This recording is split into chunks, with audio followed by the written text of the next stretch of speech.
হয়েছে, কিন্তু এমনও হতে পারে যে এই ঈদের নামাজ পড়তে পারছি। এই ঈদের নামাজ আমাদের অনেকের জীবনে হতে পারে এই মাঠে আমরা যারা আছি হতে পারে শেষ এই পারে না। এই জন্য প্রস্তুতি রাখতে হবে মৃত্যুর সবসময় এইভাবেই যে আমার এই মুহূর্তটাই হয়তো বা শেষ মুহূর্ত, আমার জীবনের শেষ সময় হতে পারে। তাই যখন যা পারবেন তখন সেই সময় ভালো কাজ করেছে।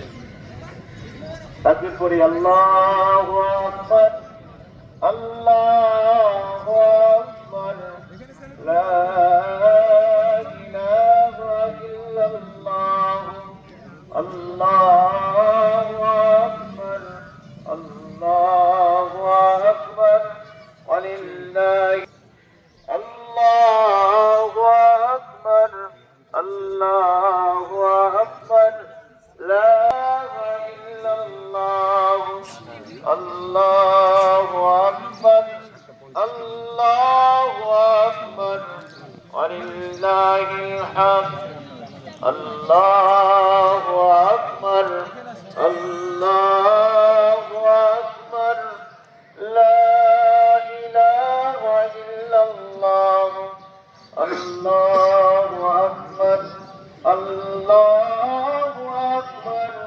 ওয়ালিল্লাহিল হামদ। যারা আসবেন তারা কাতার মধ্যে বসবেন, তাকবীর করবেন, আর কাতার মধ্যে বসার চেষ্টা করবেন। কাতার গুলো এখন থেকে সোজা করবেন। কাতার সোজা করা প্রত্যেক সালাতে, ঈদের সালাত নয়, শুধু ফরজ সালাত নয়, সকল সালাতের ক্ষেত্রে যেখানে জামাতবদ্ধ হবে সালাত আদা করা হয়, কাতার সোজা করাটা গুরুত্বপূর্ণ বিষয়। এই জন্য আপনার প্রথম থেকেই কাতার মধ্যে সুন্দর করে নির্ধারিত সময়ে আমাদের সালাত শুরু হবে। মাত্র 3-4 মিনিট সময় আছে এবং ম্যাট পিছনে দেওয়া আছে। আপনারা নিজেরা নিজ দায়িত্বে ম্যাটগুলো পেরে নিয়ে কাতারবন্দি হন আস্তে আস্তে। আপনারা যারা রাস্তায় আছেন, তাকবীর করতে করতে আসেন। রাস্তায় যারা আছেন সময় একেবারে সন্নিকটে, আমরা সালাত শুরু করব, তাড়াতাড়ি আসেন। পিছনের কাতারগুলো ঠিকঠাক করেন, জায়গা না হলে ম্যাটগুলো পেরে নেন। কাতারগুলো সোজা করেন আর সামনের কাতার পূরণ করেন। সামনের কাতার কোনোভাবে ফাঁকা রাখবেন না, কাতার সোজা করে নেন। সামনের কাতারগুলো আগে পূরণ করবেন। সামনের কাতার পূরণ করুন, তারপরের কাতার পরে পূরণ করুন। সামনের কাতার ফাঁকা রাখবেন না। ডানে বামে তাকিয়ে কাতার সোজা করবেন। পায়ের সাথে পা, কাঁধের সাথে কাঁধ লাগাবেন। পায়ের সাথে পা, কাঁধের সাথে কাঁধ লাগাবেন। আল্লাহ সাল্লাল্লাহু আলাইহি ওয়াসাল্লাম বলেছেন, একটা উপযুক্ত সময় পেয়ে নিজেকে তৈরি করে নিতে পারে। আমালুস সালেহ কিভাবে করতে হবে এই রমজান মাসে শিক্ষা দিতে হবে। আর এই শিক্ষা এখন আজকে ঈদের নামাজ পড়ে যদি শেষ হয়ে যায় তাহলে হলো না। কাছে আমাদের কাজে আসবে যদি আমাদের পরিবর্তন না হয়, আমাদের তাকওয়া বৃদ্ধি না হয়, আমাদের আমল বৃদ্ধি না হয়, আমরা যদি ওই রমজানের পূর্বের মতোই থেকে যাই তাহলে বুঝতে হবে এই রমজান আমাদের কাজে লাগেনি। সম্মানিত মুসল্লিয়ান কেরাম, আপনারা নিয়াত করবেন যে রমজানের মতো করে ইনশাআল্লাহ আমল করব। বলেন ইনশাআল্লাহ।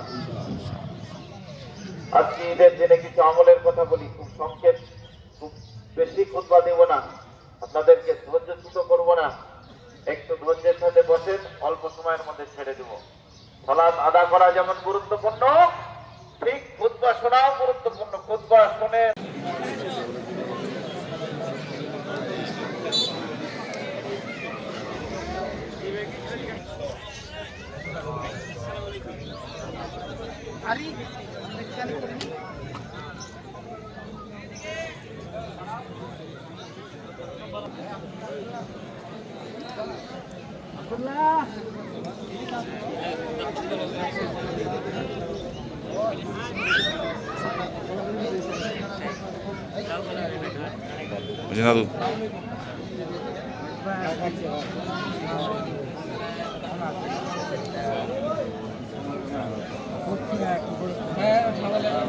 দাদু দেখতে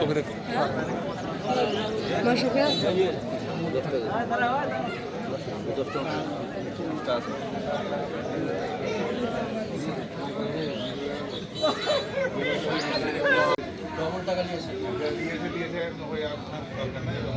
সুযোগে সদ্ব্যবহার করে মানে মানুষেরা আমাদের তো চরিত্রটাই এরকম ঠিক আছে না?